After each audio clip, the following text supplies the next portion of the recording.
Thank you for tuning in. I am your host, Scotty, the High-Strong Hippie.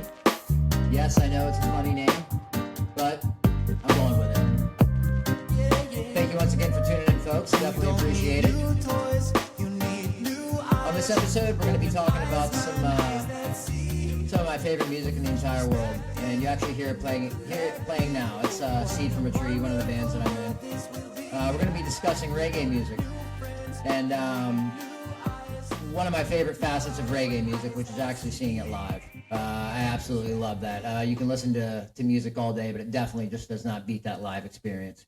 And more so the festival experience, which I want to get into. And sitting here in front of me now, live in the Omen Honey Mobile Studios, I have with me the founder and creator of one of mine, and I know my wife's and a lot of our friends' favorite reggae music festivals, Reggae at the Rock. We've been to all of them except one. I believe we did not hit the first one, but all the other ones we've been to. So it's an absolutely fantastic festival. Local music, national acts, and you get that full on experience when you're at this festival, which is why we love it so much.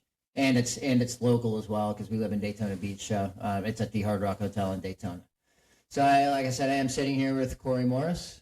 Corey, how you doing today, bud? Great. How are you? I'm doing fantastic, man. Thank you so much for putting aside some time on this beautiful Sunday afternoon here in Daytona Beach, Florida, to be able to come on to the Sacred Frequency podcast and give us a chance to kind of pick your brain.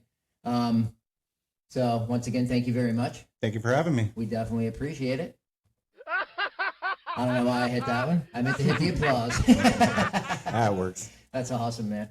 All right, cool. Well, I guess I'll get into the questions. First and foremost, I just want to say thank you very much for doing Reggae at the Rock. I know you've been involved in music for a very long time. You were involved in one of the scenes that I was involved in a while back in Orlando, Florida. The breakbeat or EDM. A lot of people know it as EDM. Not many people know what breakbeat is.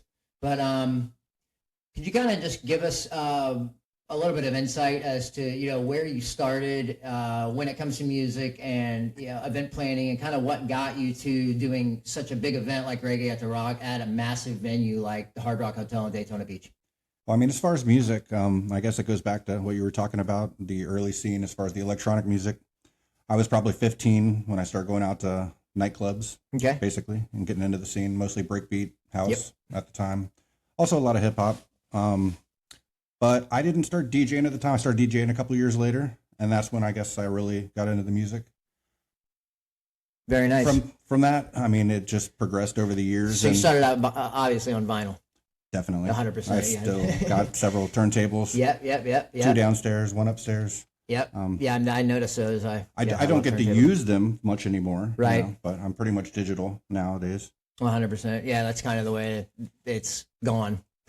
For sure. It's definitely. I mean, nobody wants to lug around crates and crates of records. Yes, exactly. It's definitely much easier now to be able to carry a computer or a flash drive. Yeah, it does have that nostalgic feel, though, and there are the vinyl shops that are still kind of thriving. For sure, and it's coming back. It is. It's definitely a boutique type thing now. 100%. Sure.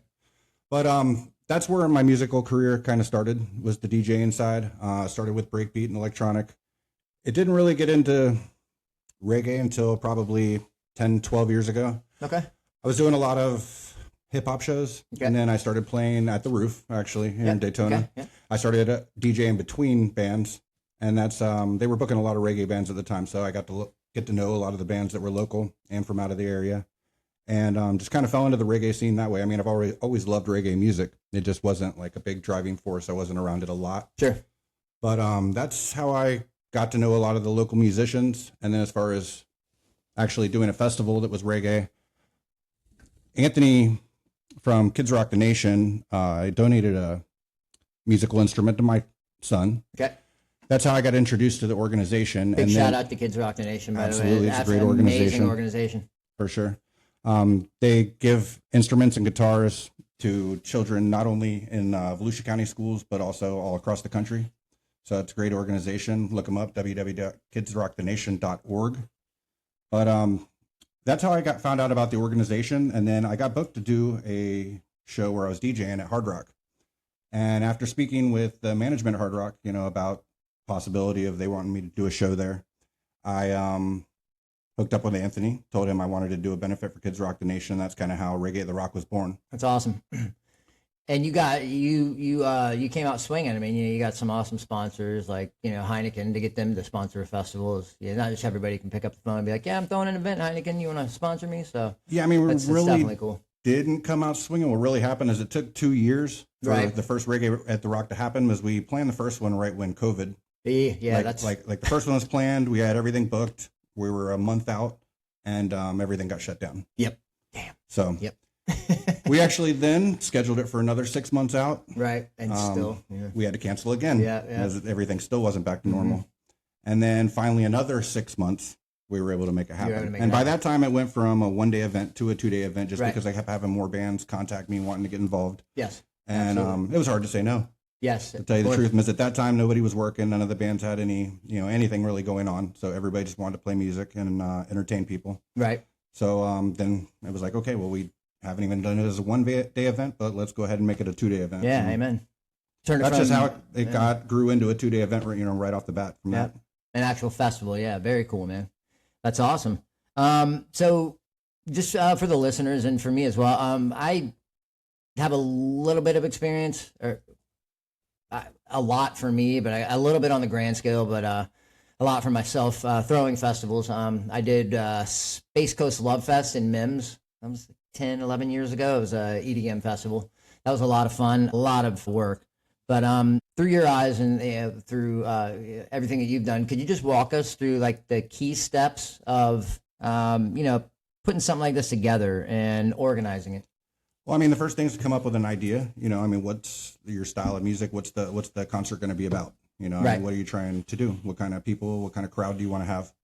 Once you've got that, I mean, honestly, now things can be done totally different than how they've been done in the past. Okay. Now with AI, I mean, you can literally go into ChatGPT or Claude or whatever, and you can just tell it what you want to do, and it'll spit you out, a good plan, that you can start with. Yep.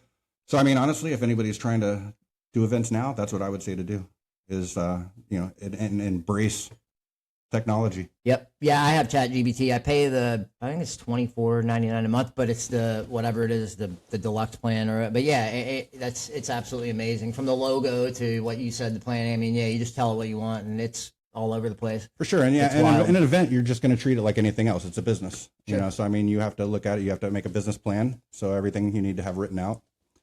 And step by step, just start marking the stuff off. Obviously, booking bands is a big one. That's probably, one of the biggest pains of doing it is dealing with, the different agents. Right. And the bands that don't have agents. Yes, 100%.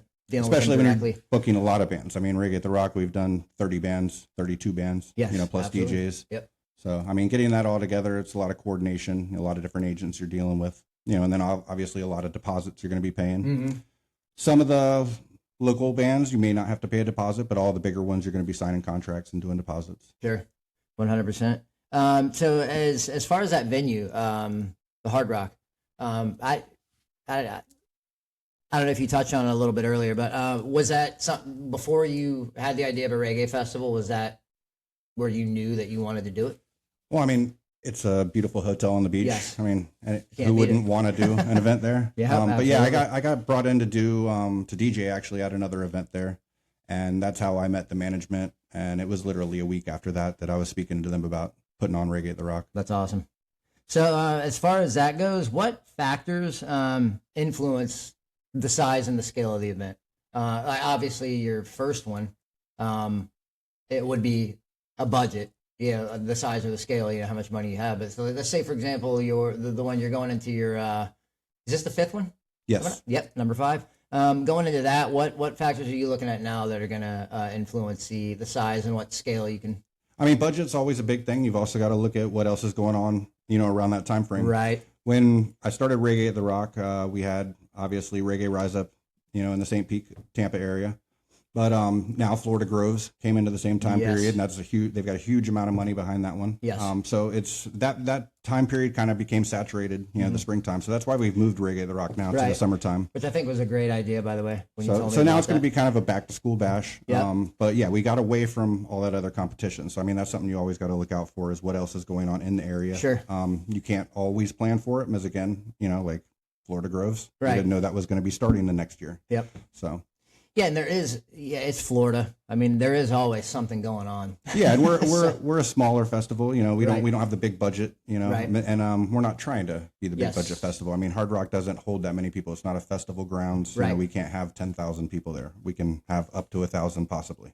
Right, and which I might add, that is the reason I can speak for my wife on this one. That is the reason that it's me and Kira's favorite, because it's not you're not bumping elbows with somebody for an hour in a line to go to the porta potty. Yeah, it's more intimate. It's very, very much intimate. I like that, and you'll see the bands walking around. You know what I mean? You can talk to them before they go on. So yeah, I definitely like that aspect to it. Yeah, for sure. Everybody gets to interact with the bands. I mean, everybody's just walking around enjoying themselves. It's not a huge backstage type deal. Right. So. So as far, by the way, you'll hear gratuitous use of the word and So that's quite all right. I'm an and guy. But as far as selecting the bands for the festival, do you dive into it, the charts, or do you just go off who you like? It's a little bit of everything. I mean, first off, I'll check with the agents that I deal with and see who they've got on their roster. Okay. From that, obviously, if there's anybody that I've got in mind, I'm going to try to find out who their agent is and get in contact with them. But once you've got that all in mind, there's lots of different metrics to use to figure out, what the value would be possibly for having them at the show. Right. It used to be, YouTube, social media. Sure. As far, I'd say now probably the best metric to use, or maybe not the best, but one of the ones I use a lot is their Spotify monthly listeners. Yes. So that they're actually having people listening right now. Sure. 100%. Yes. As something on a YouTube video, it could be they had listeners 10 years ago. Right. But yeah, Spotify is a good metric. It's a good tool. Yeah. That's awesome, man. Yeah, I love YouTube music a lot. But Spotify is my go-to. Mm-hmm. That's what we use. So pretty much everybody now is using Spotify. Yep, 100%. Absolutely.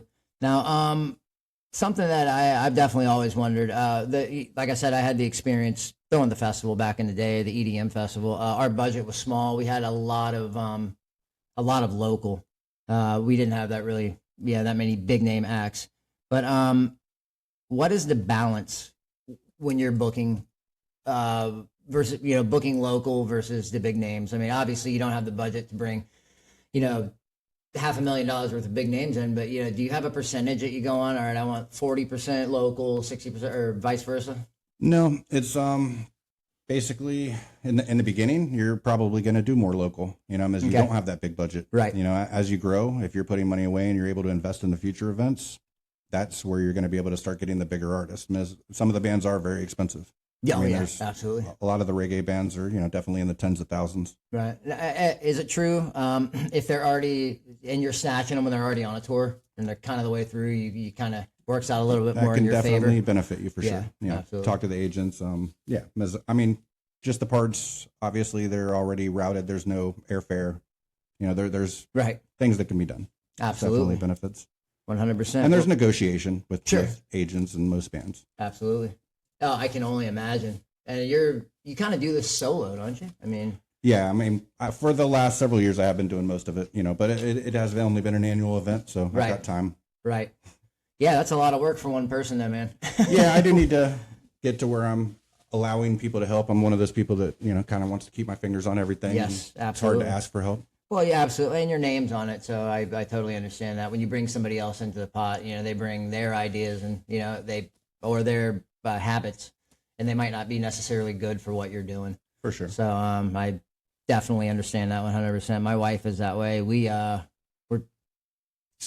kicking off a nonprofit, and we're kind of looking at it the same way. We're splitting it up, and we're allowing people to do certain things, but then at the beginning, you definitely want to have your hands on everything. Yeah, so it's definitely time that I need to start delegating things out and letting more people have more control of other functions. But that's one thing with Hard Rock too, is there is a lot of it that I don't have to deal with because it is a hotel. They're already they're dealing with the food and beverage. You know, they're dealing with security. I mean, I have some security as well, but they're taking care of a large portion of that. Sure. So there's already the whole functionality of the hotel. So the infrastructure is already there. Correct. You don't have to get well, you do have vendors, but you don't for food. You don't have to bring them in. Yeah. So there's just a lot of aspects I don't have to deal with. You know, since that is already set. All right. Real quick for you, well, especially for Reggae at the Rock, is it through sponsors? Is it through vendors? How do you fund the festival itself? The early funding, that's definitely where your sponsors come in. Okay. And your vendor sales don't usually come until closer to the event. So everything that you're going to need right off the bat to get started, you're going to need to get some sponsors right off the bat. Okay. That's your main thing. That's your seed money. Right. And when doing that, you put together a packet, kind of explain to them the reach that they're going to get, the demographic. Yep. Put together a whole little marketing kit. And basically, again, that's another thing that nowadays you can go hit up AI to use to help you with that a lot. It's definitely much easier than it was in the past.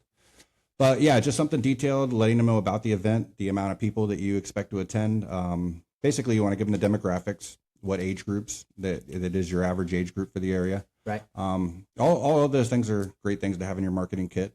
And then you want to have price breakdowns of what they're going to get for the amount of money they're giving you. Right. So like that's where the gold, silver, bronze kind of packages come in. You get this for this. This amount you get, tickets, you'll get banner placement. All different types of perks that you can give. Live shout outs. Correct. Yeah, but those to me have always been extremely important. Especially when you got Lance-O or something gets on the mic and starts shouting out the sponsors live. For sure, people are definitely listening. Yeah, and then ahead of time, you've got your logos on banners, you've got your logos on flyers, things of that nature. So I mean, there's some promotion that you're getting before the event, and then also at the event as well. Oh, absolutely, very cool. And then I know you did say the website, but if I were to sponsor your festival this year, do you have do past sponsors stay on, or do you just start it over again every year? Well, I leave the past sponsors on the website until we start the new year. Gotcha. So cool. I mean, you're basically getting a whole year of coverage. That's what I was saying. They're still getting anybody that goes to the website. Once you start, you're on there until everything until the new lineup gets released for the next one. Fantastic. That's awesome. So after going over the expenses, and this is something that I dealt with. How do you deal with the last minute cancellations of artists or the unexpected costs that come up right at the end? Luckily, we haven't really had much of that as far as unexpected cancellations. Last year, we did have one band that pulled out because of a disagreement between them and one of the other bands. Right. So that's something you may have to deal with sometimes. It's kind of like a personalities, you kind of feel like you're in high school. Yeah. MTV. I mean, it's like in every year I'm kind of dealing with that to a degree, but last year was the only time I've actually had a band pull out. Okay. But understand. Yeah, it's not something that happens often, and there's plenty of other bands that that want to get on shows. So you can definitely replace the time. It's not that hard to fill the spot. I'm sure. Yeah, you do. You let other people. You can change the lineup a little bit. Let people play longer. Add an extra 15 minutes to each band. That'll do the same. So right. Yeah, absolutely. That's not really a big issue. Okay. Now, speaking of, people want to get paid. Yes. So they're going to show up. They want to make money. They want to play their music. People. Most of the bands are in this. They enjoy it too. Yeah, they want to make it happen. It's a job, but it's also fun. Yep, absolutely. I know it's a little early to talk about the lineup for this year's festival because it is in August. But can you kind of give us an idea of what maybe we might expect, kind of what avenue you're going down as far as big name, local? Yeah, I can't announce any of the actual bands yet. We are in the negotiating stage right now. I have definitely some out-of-state bands that are already locked in, but we're not going to be releasing the lineup until probably mid-April. Okay. So. And that's the full. Yeah, the full lineup will come out at that time. So there won't be any. I mean, there might be a little teaser. We'll probably start doing advanced early bird tickets probably 2-3 weeks before we do the lineup. Perfect. Before we release it. Which is how we've done it every year. Yeah, I mean, it the gives second people a they go chance on to sale, we buy them. We don't care get them about cheap. We do care about the lineup. If you know you're going to come, I mean, you know it's going to be a decent lineup. That's kind this of year is going to be much better, and we've got awesome. a lot of good entertainment coming this year for sure. They've been great in the past. It was fantastic to actually see. Was it year 2 or 3? The Elevators were on. Mm-hmm. We had the Elevators and Ballyhoo that year. Yeah, that was neat to see the Elevators at up close and personal. Yeah, and I mean they've really blown up since then. We probably will never have them back again because I can never afford them again. Yeah, I mean that's great for them though. I mean they have seriously blown up. And I don't think anybody will ever, and unless it's a fluke, would ever get a chance to be able to see them that, like I said, up close and personal. Yeah, and I mean, and they hung out afterwards. We're playing hacky sack, you know, in the ballroom. Yep. So it was a good time. Oh, that was absolutely fantastic show. But and they were great. You know, I mean, they were awesome show and personalities all together. Yes. Yeah, that was great, and that's the reason that we, without a shadow of a doubt, the second that the tickets go on sale, we buy them because we already know that it's going to be a great lineup. Mm-hmm. It's a fantastic event that we love so much. So this year's we're definitely stepping it up on the lineup. So you'll definitely enjoy it once it's released. That's awesome. You're gonna like it. Yes, I already know for a fact. How do you go about? Obviously, it is a reggae festival, and the music makes it a reggae festival. How do you make? What steps are like? What tools you use to kind of go above and beyond and make it an actual like reggae festival experience? Well, the weather plays definitely a big role when you're doing an outside festival. You know, being on the beach, you know, here in Daytona, I mean, that definitely automatically gives us a backdrop, so we don't really have to do much as far as that. It's really just about the vibe, you know. Sure. And again, reggae kind of creates that on its own. Yes. So there's really not a whole lot you have to do. Right. Just make sure everybody's enjoying themselves, and just make it as easy and as free flowing of an event as possible. Right. Just where there's no stress, you know, for the people that are attending and for the people that are participating. Right. Absolutely. Very cool. The rest kind of takes care of itself. Yeah. Yeah. Some of the vendors help with that. Yeah. Yeah. You did kind of bring up a good point though. It is the vibe, you know, it kind of like you said. Yeah. I mean, everybody's there to just relax and have a good time, you know? So, I mean, that kind of, when you're not expecting to do anything other than that, it's easy. And once again, being on the beach, it being in Florida definitely helps. And the fact that it's going to be in the summer is really awesome. Yeah, I mean, this year we might have to incorporate some mist fans and some squirt guns for sure, you know, things of that nature. It might be more of a, you know, bikinis and board shorts. Yeah, all right. Type festival this year. That'd be cool. Mm-hmm. You actually market it as that. That'd be awesome. You could have a board short contest on stage, right? Possibly. Sexiest board shorts. I'm definitely not entering that one. Me either. Yeah. Yeah, maybe 20 years ago for me. So I'm kind of wondering, does Hard Rock provide their own sound and the stage setup for the festival, or do you have it there? Do you have to bring all that in as well? Hard Rock does provide the sound and the stage that's on the Wave Terrace. That's their year round. So they do have that already set up, but we do have to bring in the other stage down on the Avalon Terrace and also set up for the ballroom as well. Okay. And I provide the sound technicians, you know, all that. So, but yeah, there's stage rentals. You got sound rentals. You got the sound technicians. Well, I know the lineup's not out, but are you able to say how many you're going to have? 2? Are you going to have an acoustic stage this year or a third stage? Yeah, we're going to do the 3 stages again. Okay, but cool. Instead of doing the event on Saturday and Sunday, there's going to be a Friday pre-party, and then just the event is going to be Saturday. Great. The main event. We're doing it that way because this weekend that we've chosen to do it is the weekend before school starts back. So we know everybody's going to want Sunday, you know, to relax with their family, get kids ready to go back to school. Absolutely. You know, things of that nature. And that actually works out good too. When you were telling me that, I was thinking when, you know, my attendance at festivals, you know, what is it usually, especially if it's a Friday, a Saturday, and a Sunday, usually people, if they're going to go on Friday, they obviously arrive, but Friday night, and it's Saturday as the day, and they're wrapping up and going home on Sunday. Even if they have music until, you know, the afternoon, people are usually gone after a hard day on that's Saturday. Why typically in the past too, we've made Sunday, you know, end about 2 hours earlier than Saturday. So this way with the Friday and Saturday, we'll be going, you know, straight till 11 o'clock at night, and it should be a fun party for sure. Awesome, man. Yeah, I'm definitely looking forward to it. So aside from the music, what else? What other, should I say, artists or entertainment do you have? We'll have people doing live painting. I mean, obviously, we'll have lots of vendors that are, setting up different types of art exhibits and whatnot. There. Cool. But I'm not sure if Parago's coming back this year. He probably will. Okay. But Natasha. I was just going to ask if I was the normal crew will definitely be there for sure. Yeah, she's doing a podcast with me in February. Right. About her Save the Arts movement and everything that she's doing. So yeah, she's definitely a staple. Yeah, I mean, any artist that's been involved in the past is definitely welcome to come back year after year. But she's definitely one of the main staples of the event, so we definitely want to have her back. Yes, yeah. She brings such an awesome vibe to. Yeah, I mean, we've had her do paintings. We've also had her do her movie there. We did the release of the movie 2 years ago. Yep. 100 artists, one question, was it? I believe 200 artists, one question. It ended up, I think, it was originally supposed to be 100, I think, and then right.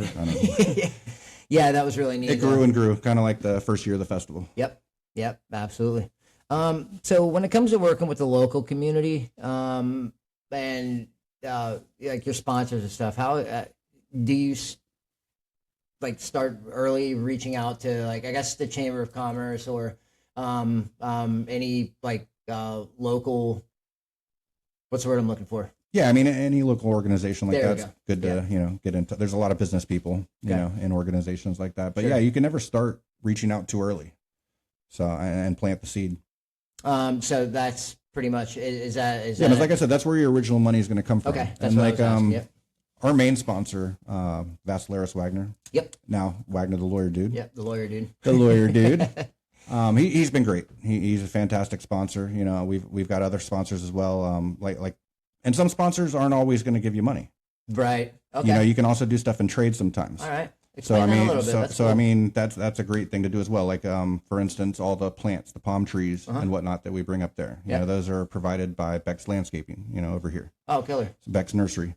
So that's something we do in trade. They get advertising. We get to make the property look a lot better, more beautiful. I did not realize that. Yeah, all around the stage. I thought that was all hard. I thought that was hard rock decor. No, we bring those in the day before. That's fantastic.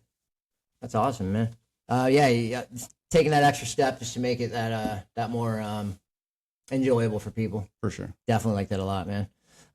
So I'm sure this would definitely be something that on people's minds. What is the most unexpected thing that you've learned from, and you can even go from EDM all the way up to now, the most unexpected thing you've learned throwing these festivals? That all reggae people aren't 100% peace, love, and happiness. There is some drama in the reggae world sometimes. Yeah. That's funny. But you care to go into it? Just kidding. No details. No details. But it's something that's common, in all music and all atmospheres whatsoever. But it's just Yeah. So, somebody had actually mentioned that on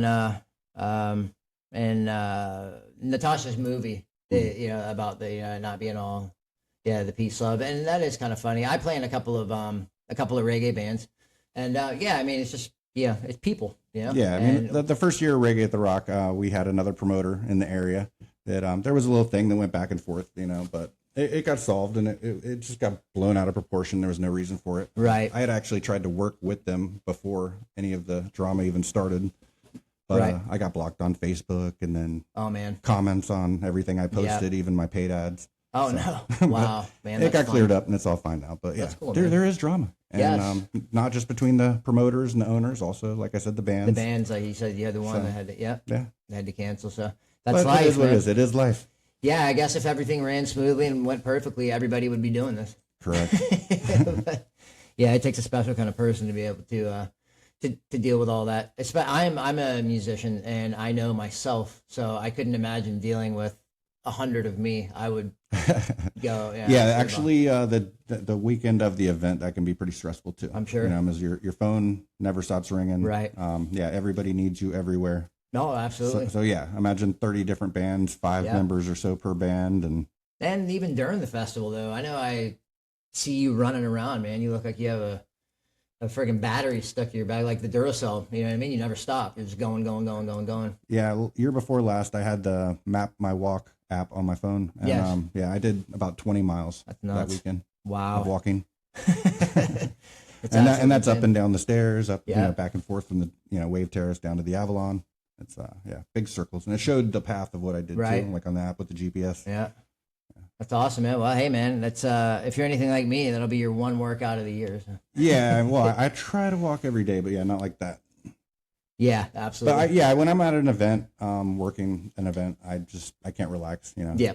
But I'm having a good time too. Yes. It's everybody looks at me. I probably look like I'm stressed out the entire time, but that's just what I do. I walk. I pace. Absolutely. I'm just watching everything that's going on. I'm at this stage, then I'm back over here. Yeah, I worked in the restaurant industry. We call it figure eights, because you're going in the kitchen, back in the dining room. So same thing. Yep. Just keeping an eye on everything. Yep. Fantastic, man. That's very cool. Are there any like stories or memorable moments from the past festival? Like something awesome, like you said, playing hacky sack with the elevators. I mean, that's one that's definitely gonna, that I'll be able to claim 15 years from now when they're super famous. Sure. But just stuff like that, being able to, just the experiences of hanging out with everybody, and enjoying time, with all the bands and meeting all the bands and all the artists.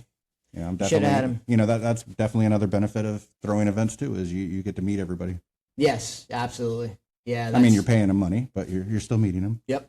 Yeah, on a more personal. I need to get more pictures though. Would. Oh shoot, man, I'm horrible at that. I get too many. Yeah, I need to. Yeah. Okay, I got to go pay them. Come with me, photographer, and I'm turning it into a PR thing. Right. Yeah, that's my I over photo. So, but I just like to capture those moments. Especially when throwing an event or being in the. I mean, I take a lot of photos. Bands. I don't put myself in them. Understood. Yeah, I photo. I avoid being in them. Right. So, kind of just for the people listening right now, and for my own personal knowledge, what are some of the mistakes that you've made throwing these festivals that you definitely learned from, and you're like, there is no way in hell I'm ever doing that again? Being too nice, I'd say, is probably the main one. Just like I said, I've let in. You get pressured, by bands that especially if they've already played before. It's like, come on, we got to let us play again. Yes, we want to play again. I can only imagine. I'm like, the lineup's already, I've already got this many, and I want to, because I want to rotate out new bands. I don't want it to be the same show every year. Right. And that's a problem with having so many of the local bands. And being friends with them. Because I did know a lot of them before the actual event happened, so it's not strictly business. So it's hard to say no. Well, I'm guilty of that. I mean, so I got to get better at that, and also, like we talked about before, I got to get better at delegation. Letting people take some stuff off my plate. Sure. I'm guilty of that. I know you, and I was like, so you get me in this year? And I know you have to hear that from every single person that in a band. So that's got to be drawing that line is definitely going to be difficult. Well, yeah, and it's also hard telling bands. Speaking of that, they're going to have an early slot. Right? Sure. People, but we've played this. It's like, you have played it, but this other band's got a much larger following, and I love you, but business is business. That's it. When I had the record label in Orlando, Funky Flavor, I used to do a lot of Funky Flavor music. I used to do a lot of the smaller underground shows in the smaller clubs, and everybody in that scene, the breakbeat scene. So booking people, for bigger acts like the South Florida electro DJs, Merlin, or those guys would come down. Mm-hmm. I'd have 4 DJs open before, and of course, why am I at 9 o'clock? Well, somebody has to be. Oh, for sure. Unfortunately. Yeah, and I have dealt with this, in the electronic community as well. I, like you mentioned before, I did also do electronic events. So I've had parties with 40 different DJs that I had to book. So yeah, it's the same thing, who's going to be before who, and and you're out lining up these hour slots. And but yeah, with the bands though, it's a little more. It's like I said, you're multiplying it by 3 to 5 to 7 members. Right, sure. For every band too. Yeah, absolutely. Something that I just thought of, and I've always been curious of this. When you're booking like a national act, and obviously they have the hotels, does each band member get their own hotel room? It depends on the band. Yeah, I mean, a lot of bands they'll do doubles. Two guys per room. 2 beds. Right. That's pretty common. And then your lead singer will usually have his own room. You know, oh, wow. The lead singer, you know, the high end guy, he'll want a suite or whatever. You know, that's how it is a lot of times. But then a lot of times too, if you're dealing with ones that are already on a run where they're coming through with a tour, they might have their own, you know, tour bus, or something like that, where they've already got accommodations, so you might be able to not worry about that side. Yeah, because I was thinking it'd be cool if I was in a band, you know, going to a festival, staying in a hotel. I was like, you know, I'd kind of want to share a room with my band and hang out, party with them. But then I was like, well, if you're doing it 40 nights in a row, that might not be my attitude. Yeah, like I said, it all depends on the level of the band, you know, where they're at, you know, and what they can negotiate, you know, as far as the contract. Besides that, you've also got the riders. You know, some of the higher end bands, they've got riders where there's all kinds of requests. You know, that Green you'll have them. Oh yeah, I mean, all sorts of this. You know, a bottle of Jack, a bottle of Crown. What's the craziest thing you've ever seen on a rider? I guess an ounce of premium marijuana. Oh, I guess was like, you know, listed in there, you know, among the bottled water and you know, this type of chip, or these, you know, Chips Ahoy cookies, but no chewy. Right. You know, like there's all kinds of, you know, 6 of this colored towel, 10 of this colored towel, hand towel. That's funny.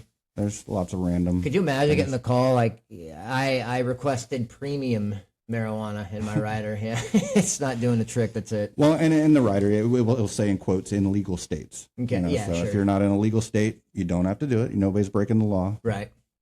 But there's all kinds of stuff. My buddy. And the bigger the band, the bigger the rider usually. Oh, sure.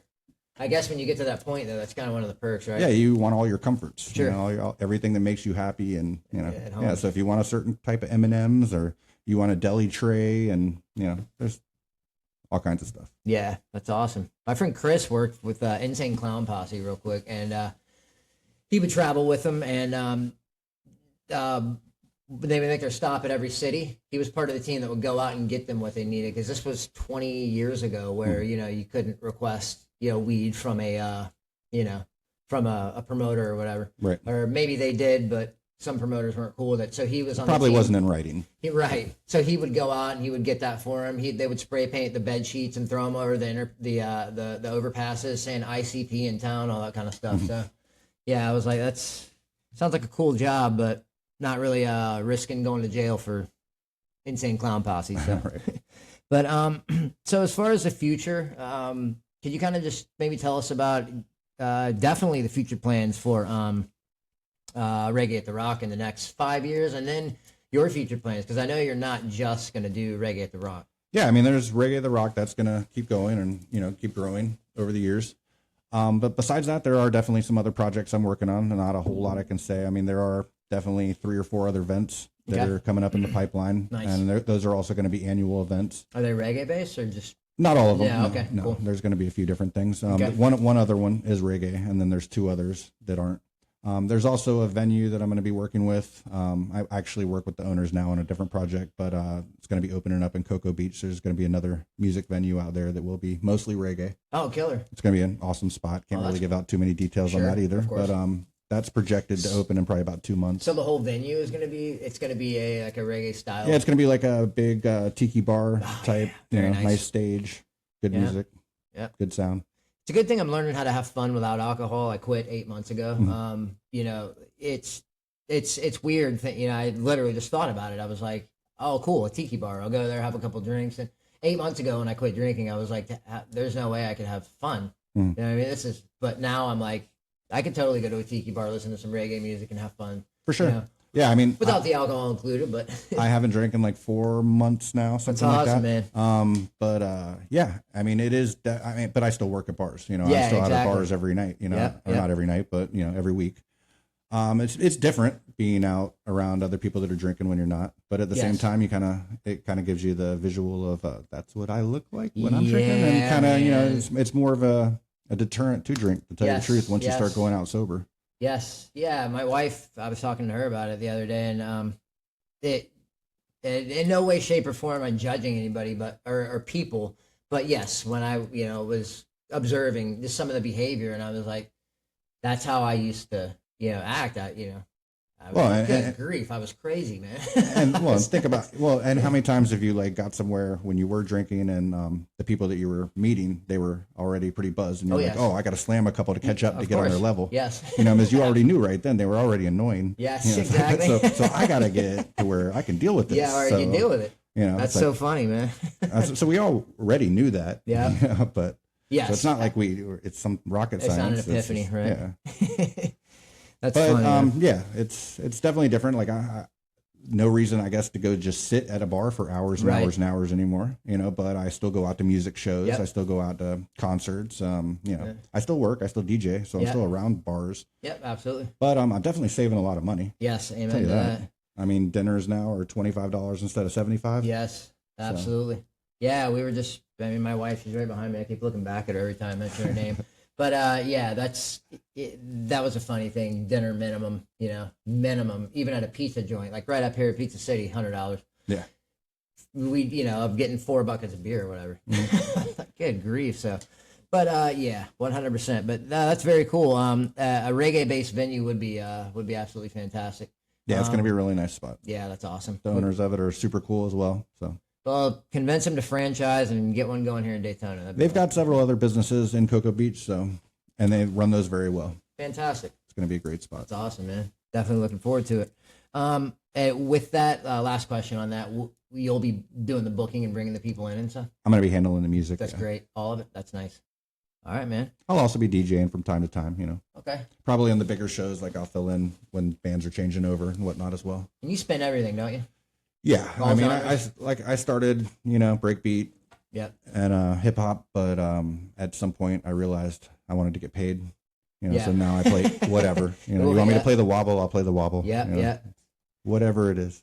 But most of the time now I play a lot of reggae and a lot of old school hip hop, a lot of 80s, 90s. Which is that your favorite genre to play? That's probably I enjoy playing that the most now, as it gets the most excitement from the crowd. Like everybody knows all the old 80s, 90s hip hop songs. Yeah. So it's whether they're people in their 20s or people in their 50s, they're singing along, they're bouncing, they're dancing, they're moving. And for me, it's fun music. That's hard though. It was a fun era. Spinning hip hop. I DJ'd the breaks, psytrance, house, techno. Hip hop was extremely difficult. For me, there's all different beat match. Yeah, there's all different beats. That's what I was gonna say. It's hard when you're playing house. I mean, you're just lining up that pretty 4/4. much. So I mean, it's just yeah, exactly. 1 2 3 4. Yeah, 1 2 3 4. 1 2 3 4. Slam, yep. So yeah, with hip hop, you've got all different types of beats that are all over the place. So yeah, I mean, once you got to get the timing down. You can make a lot of stuff work, but there's a lot of beats that aren't just gonna sound good together no matter what. Yes. So, but that's where you're gonna take out the highs, that's the thing about hip hop too, is you're quick mixing a lot. Right. You're not doing long drawn out mixes like you are with breaks or house. Like cut mixing kind of? Yeah. I mean, most of my transitions are probably 30 seconds or less. Gotcha. Okay. Yep. Whereas when I'm mixing house or breaks, I may be mixing a song mixing 2 tracks for 2 minutes. Sure. So, Yep. Absolutely. That's a beautiful thing about that kind of mixing though too. You can blend those together. And same with reggae. Reggae is a quick mix. Yes, absolutely. I noticed that when I got my controller, trying to mix the reggae or starting to mix the reggae, I was able to develop myself to be able to do it, to throw in sound bites and things like that. But just it's nothing like spinning electronic music whatsoever. Right. So I started with hip hop, like I said. So I was started with both right at the beginning. Yeah. So I've always had that struggle, right from the bat. Especially since it was turntables then, so there was no screen showing you what the BPM is. There's no sync button. None of that. Yeah. Which I still don't use the sync button. I was just gonna. That's funny, man. I guess you were staring right at me when I was about to ask I pushed that it like 3. I tried it like 3 times, and I just didn't like. It is weird, and it does a lot of the times not sync correctly. No, I mean your tracks have to be analyzed properly for the sync to work properly. Yep. It'll usually be real close, but it also doesn't line up the cue points in the right spot most of the time. Yes. So I basically use a digital system, but I use it the way I used my analog stuff. You use analog, yes. I'm still mixing by ear most of the time. I'm using the platters. Yep. Yeah, I was D Extreme. He was a big electronic DJ in Orlando. He was one of my roommates, and I booked him for shows several times back in the day. Yeah, rest in peace, Derek. He was a fantastic guy, but he actually showed me. Last time I booked him, he actually forgot his music and had to drive all the way back to Orlando. That's Derek. And then come back. Yeah, it was him and Eric Beretta. We're both playing that night. It was at our bar here in Daytona. Another fantastic dude. I love Eric. Mm-hmm. Yeah, I've known Eric since I was like 15, 16. Yeah, Eric Beretta's a great guy. His brother is real cool too. Yeah, both brothers are awesome. They're an awesome family. But Derek actually showed me the how to use the technology when you're using sync, how you have to go in the pre-production that's involved in it. Mm-hmm. Getting all your songs lined up, getting the cue points set. That's difficult. And see, that's a lot of the problem of or the reason why I still DJ more old school is I don't take the time to do all the prep. Right. So I just use it as a music catalog. Sure. Instead of carrying around crates and crates of records, I've got everything on my laptop. I like it. So, I mean, that's really what it's done for me is just replaced carrying them. Sure. But I don't have, I usually have one cue point set up, the very beginning of a track. Yep. There's so when you press cue, it goes back to it. The beginning, right? Yep. Just to cue up right when I start the track, to get right to that jump point, because a lot of the tracks won't be started right at there's second of silence or whatnot at the beginning of some tracks. So just to get rid of that. Right on, man. Yeah, that's cool. I mix old school. I love it, man. I did too. Once when Derek showed me all that, the pre-production and all that, it was a little difficult for me. So I had this fantastic controller that I just used, like you said, that I could have used, one from when they first came out, because that's all I did with it. Yeah, I use maybe 3% of the features that my controller and record box actually have. I really should learn more. I could definitely be a lot more creative if I did. But I don't think what I do works for the style of music that I'm doing. So. Right. Yeah. I don't think we're the only ones that do that either. I think a lot of the old school guys do the same thing. But so I guess one last question that I have for you. This could be reggae or just kind of across the board. Do you have any artists like within your reach that you might not be booking this year, but that you definitely, well, actually you can't mention it if you're booking them this year, but that you definitely want to have under your belt? I booked them, or is there anybody in the scene that calls your name? I can't say there's one specific, but there's a lot, then that's going to be something that, the future is going to do. There's going to be more reggae events other than just Reggae at the Rock, and hopefully we'll just be able to get bigger and bigger headliners. 100%. I mean, some of them are super, super expensive, so, that's kind of the issue. Yeah. Definitely dealing with budget, but that's another good thing about it being at the Hard Rock Hotel is all the infrastructure is there.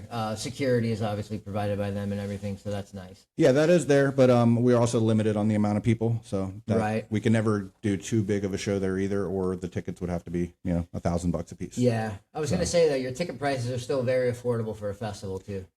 The way I look at it is we're trying to raise money for Kids Rock Nation. Kids Rock Nation, yeah. So we're trying to get people there. Awesome. We want everybody to have a good vibe. We want, and you need a crowd to have that. Yes, absolutely. So yeah, we want it to be affordable too, to where people can bring families. There's no charge for children. Right. It's like bring the whole family. It's a family-friendly event. So this podcast is obviously for a nonprofit called Sacred Echo.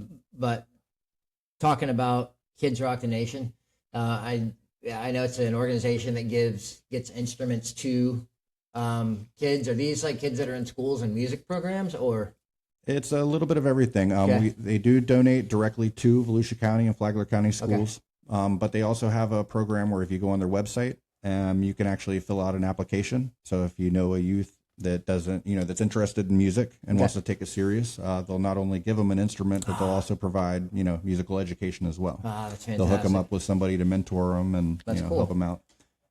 And some of the kids that have got instruments, they've got multiple instruments over the years, as they'll show that they've progressed, keep in contact with Anthony, and, then he'll get them an upgrade, basically. Even, so. That's an absolutely beautiful thing, man. Yeah, the gift of music is something that just, it never stops, you know what I mean? Because if you really love it, it's something that's coming from your heart, and you can't take that away from somebody. For sure. Yeah, and the very first year Reggae the Rock, we donated, Reggae the Rock was able to donate $5,000, and that's amazing. We gave out 50 brand new guitars. Wow. To kids. Good grief. That's incredible. Do you have an up year to date or number from all of them? together? No, actually, I haven't like added it all up. But no. Just a lot of instruments. Yeah, and the instrument part makes it weird too. Is all the different, like, sometimes it doesn't look like a lot. Like when we buy wind instruments, you know, they're so expensive. You know, Sure, like I got you. saxophones and trumpets, and like they're not cheap. Way more expensive than a guitar. Yeah. So it's like when we bought the 50 guitars. Yeah, that is awesome. Looks awesome. Then you go spend, you know, $5,000 on wind instruments, and you get like three things. You know, it's like, oh well, you know, it doesn't look as impressive, but you know, not as many kids are going to benefit. But you know, is that kid that really needs the trombone or the saxophone, and you know, and their parents can't afford it. You know, it's a $1,000 instrument or an $800 instrument. You know, and they just don't have the money. So that's cool. It is nice to be able to make that happen.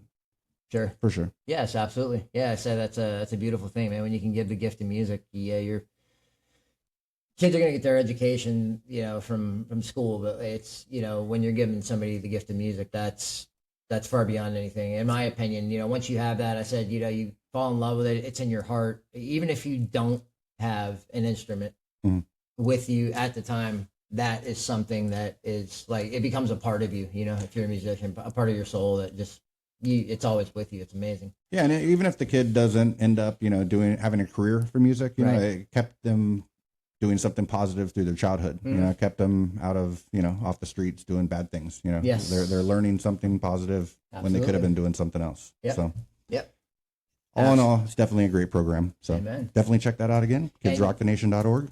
Yep. That's exactly what I was going to, KidsRockTheNation.org. And what's the website for our upcoming event, Reggae at the Rock? Yep. ReggaeAtTheRock.com. And that's, it's not like 2025, 2026. It's always reggaeattherock.com. Yep, just reggaeattherock.com. Beautiful. Fantastic, man. All right, folks. Well, go ahead and go to reggaeattherock.com. The lineup is coming out. Let's see. That will be in April. April. Okay, cool. Yeah. So mid-March to April. Yeah. And pre-sale tickets will be coming out before that.